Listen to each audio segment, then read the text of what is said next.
જય સ્વામિનારાયણ બધાને શાંતિ સીવણ ક્લાસીસમાં આપ સૌનું સ્વાગત છે। આગલા વિડીયો આપને ખૂબ સારા જ લાગ્યા હશે, ઘણા બધા વ્યુઅર છે। તો આજે હું તમને એક નવો ટોપિક શીખવાડવા જઈ રહી છું, જે ટોપિકનું નામ છે બોડી મેઝરમેન્ટ। બોડી મેઝરમેન્ટ એટલે કે પ્રત્યક્ષ માપ।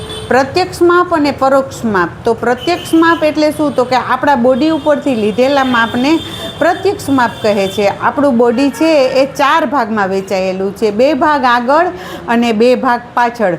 તો એવી રીતે આપણે બોડીનું મેઝરમેન્ટ લેવાનું હોય છે। જ્યારે આપણો શોલ્ડર છે એ 2 ભાગમાં વહેંચાયેલો છે, બાકીના આપણા બધા ભાગ છે એ 4 ભાગમાં વહેંચાયેલા છે। તો આજે બોડી મેઝરમેન્ટ કેવી રીતે લેવું એ હું તમને ચંદ્રિકાબેનના બોડી ઉપરથી શીખવાડીશ કે કેવી રીતે આપણે પ્રત્યક્ષ માપ લેવું। આવો ચંદ્રિકાબેન।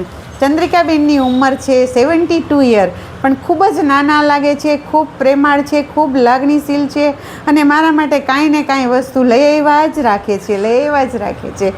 ચાલો આ બાજુ આવજો। આજે આપણે શીખીશું બ્લાઉઝનું બોડી માપ કે કેવી રીતે લેવું એમ।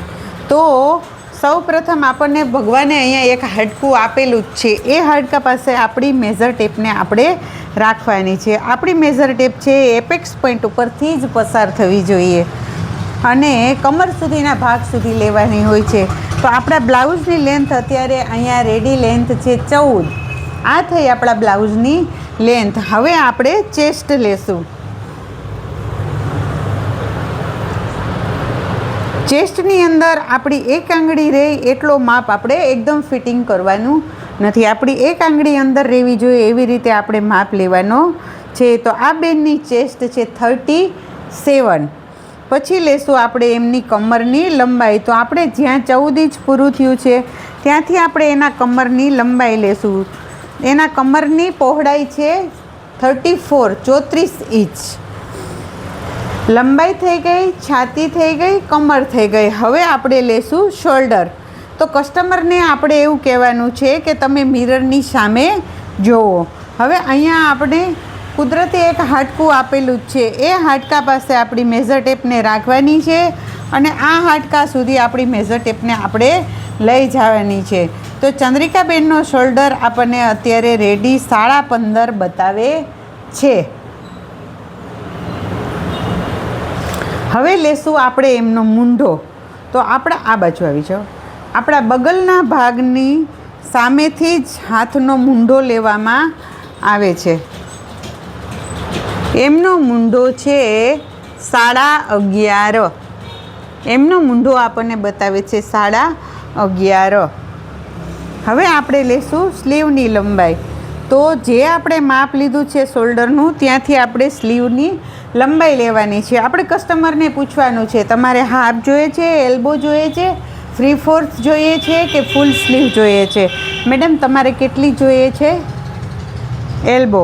ઓકે, તો આપણે કોણી સુધીનું માપ લેવાનું છે। એનું એલ્બો માપ થશે 11 ઇંચ।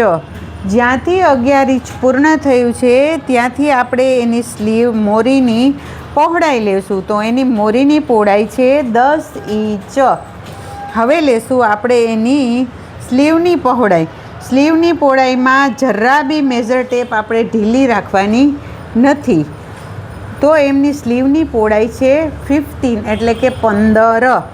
હવે તમને એમ થશે કે મેડમે ગળું ને એ તો કાંઈ શીખડાવ્યું નથી, પણ બોડી મેઝરમેન્ટમાં ફૂલ શોલ્ડરમાંથી આપણે ગળું કાઢી શકીએ છીએ।